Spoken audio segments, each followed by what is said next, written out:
পিএসসির পক্ষ থেকে ক্লার্কশিপ এক্সামের উপর গুরুত্বপূর্ণ আপডেট এলো। প্রাক্তন অধ্যক্ষ স্যারের কাছ থেকে কিছু গুরুত্বপূর্ণ আপডেট পাওয়া গেল, সেই আপডেটগুলো দেবো।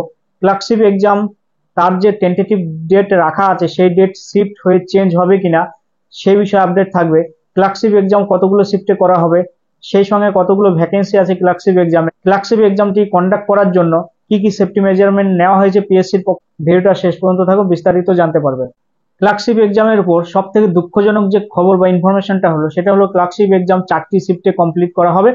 পার ডে 2টো করে শিফট নেওয়া হবে, মোট 4টি শিফটে এক্সামটা কন্ডাক্ট করা হবে। এখানেই বড় একটা কোশ্চেন তৈরি হচ্ছে যে ক্লার্কশিপ এক্সাম 4টা শিফটে কমপ্লিট করা হলে আবার সেই ফুড এসআই এক্সামের মতো একটা দুর্নীতি দেখা দেবে না তো? এখানে যারা ক্যান্ডিডেট, যারা ক্লার্কশিপ এক্সামে অ্যাপিয়ারিং, তাদের এটা ভাববার বিষয়। অবশ্যই তোমরা এটা গুরুত্ব দাও যে 4টা শিফটের এক্সামটাকে কিভাবে সিঙ্গেল শিফটে করা যায়। তার জন্য তোমাদের যদি কিছু করণীয় থাকে, কিছু দায়িত্ব কর্তব্যবোধ মনে হয়, অবশ্যই সেটা তোমরা করবে। সেখান থেকে তোমরা পিছু পা হবে না। কেননা একটা ক্লার্কশিপ সেই 2019-এ হওয়ার পরে আবার সেই 2024-এ রিক্রুটমেন্ট দিতে দিতে আরো 2 বছর। তাহলে সেক্ষেত্রে তোমরা ভেবেই দেখো যে এই এক্সামটা যদি তোমাদের হাতছাড়া হয়ে যায় তাহলে সামনে তোমাদের কতটা দুর্যোগ পরিস্থিতি অপেক্ষা করছে। এখনো পর্যন্ত যে আপডেটটা টেন্টেটিভ ডেট যেটা শিডিউল করা হয়েছে ক্লার্কশিপ এক্সামের জন্য এই 2024 সালের নভেম্বরের 16 এবং 17 তারিখ, এই টেন্টেটিভ ডেটটাকেই আপাতত আপডেট বা কনফার্ম হিসেবে নেওয়া হচ্ছে যে এই ডেটেই ক্লার্কশিপ এক্সাম কন্ডাক্ট করা হবে। শিফট হবে বা চেঞ্জ হবে সেই রকম কোনো আপডেট নেই। তোমরা এই এক্সাম ডেট নিয়ে কোনো রকম কনফিউশন করবে না। তোমরা এই ডেটটাকেই শিডিউল ডেট এবং পার্মানেন্ট ডেট হিসেবে ধরে নাও এবং তোমরা তোমাদের যে প্রস্তুতি সেটাকে তোমরা স্ট্রং করো, যাতে নভেম্বরে এক্সামে বসলে তোমরা সেই এক্সামটাকে ভালোভাবে দিতে পারো। বারবার জিজ্ঞাসা করছো, তোমাদের মনে একটা বড় কোশ্চেন তৈরি হয়েছে যে ক্লার্কশিপ এক্সামে ভ্যাকেন্সি কত হতে পারে। এটা 6000 ভ্যাকেন্সি, এটা কিন্তু মিনিমাম ভ্যাকেন্সি। অলরেডি একটা ইনফরমেশন চারিদিকে ছড়িয়ে আছে। তবে সেটা এক্সাম নিতে নিতে সেটা কিন্তু ক্লার্কশিপ এক্সাম রিক্রুটমেন্ট দিতে দিতে যে টোটাল ভ্যাকেন্সি রিক্রুটমেন্ট হবে, একসময় তোমরা দেখতে পাবে যে 10,000 প্লাস ক্যান্ডিডেট কিন্তু রিক্রুটমেন্ট পেয়ে যাচ্ছে। অর্থাৎ যে ভ্যাকেন্সি গুলো আপডেট হবে সেই ভ্যাকেন্সি গুলোকে কাউন্ট করা হবে। তো এটা কিন্তু একটা গ্রেট অপরচুনিটি, হিউজ নাম্বার যে রিক্রুটমেন্ট সেটা কিন্তু তোমরা এই এক্সামটার মধ্য দিয়ে পাবে। এই জন্য এই এক্সামটাকে তোমরা ফোকাস করো।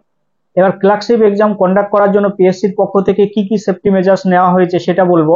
ফুড এসআই এক্সামে যে দুর্নীতি হয়েছে সেখান থেকে পিএসসি গুরুত্বপূর্ণ ডিসিশন নিয়েছে, যে কারাপশনটা হয়েছে সেখানে পিএসসি মেনে নিয়েছে। তাহলে সেই রকম কারাপশন দুর্নীতি যেন না হয় ক্লার্কশিপ এক্সামে, তার জন্য তারা কিছু সেফটি মেজারমেন্ট নিয়েছে। কি কি সেফটি মেজারমেন্ট নিয়েছে? নাম্বার 1, তারা মেটাল ডিটেকটিভ সেটাকে তারা ইনস্টল করবে প্রত্যেকটা এক্সাম সেন্টারে।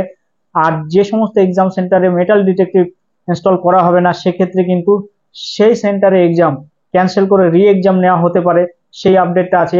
যদি কোনো সেন্টারে মেটাল ডিটেকটিভ না থাকে তোমরা অবশ্যই পিএসসি কিন্তু মেল করবে, পিএসসি কে মেল করবে এবং তোমরা তোমাদের অবজেকশনটাকে জানাবে যে সেই সেন্টারে মেটাল ডিটেকটিভ ইনস্টল করা হয়নি। সেফটি মেজারমেন্ট এক্সাম হলে বা এন্ট্রি হওয়া থেকে শুরু করে এক্সাম হলে সেফটি, এক্সাম হলের চারিধারের সেফটিটা কিন্তু টোটালি পুলিশ প্রশাসনের উপর দায়িত্ব থাকে এবং সেটা সম্পূর্ণভাবে ইমপ্লিমেন্টেশন করার যে প্রক্রিয়া বা প্রসেস সেটা কিন্তু পিএসসির পক্ষ থেকে নেওয়া হবে। কোশ্চেন পেপার স্ক্যান করে যাতে লিক হতে না পারে এই জন্য কোশ্চেন পেপারে সেই কিউআর কোড বসানো থাকবে, যাতে কোশ্চেন পেপার স্ক্যান করার সময় সেটা ডিটেক্ট হয় যে কোথা থেকে কে কিভাবে কোশ্চেন পেপারটা লিক করার চেষ্টা করছে। এইবার প্রশ্ন হলো, পিএসসির পক্ষ থেকে যতটাই ব্যবস্থা নেওয়া হোক বা যতটাই সেফটি অ্যারেঞ্জমেন্ট করা হোক না কেন, 4টা শিফটে যখনই একটা এক্সাম কন্ডাক্ট করা হবে তখনই কিন্তু এই সিস্টেমের মধ্যে একটা দুর্বলতা এসে যায় যে এখান থেকে কোশ্চেন লিক হওয়ার সম্ভাবনা থেকেই যায়।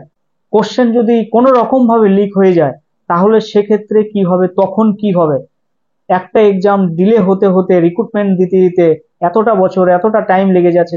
সেক্ষেত্রে ছেলে মেয়েদের ফিউচার এক্সামটাকে সিঙ্গেল শিফটে করার জন্য সকলে সমবেত হয়ে সকল স্টুডেন্ট তোমরা যারা আছো ক্যান্ডিডেট মিলিতভাবে অবশ্যই পিএসসির কাছে একটা আবদার রাখো বা একটা আবেদন করো যাতে সিঙ্গেল শিফটে এক্সামটা কন্ডাক্ট করা হয়। ক্লার্কশিপ এক্সামের উপর যদি কোনো ডাউট বা কিছু কনফিউশন থাকে তোমাদের, তোমরা কমেন্ট করে জানাবে, আমরা সেগুলো বিষয়ে প্রবলেম সলভ করার চেষ্টা করব।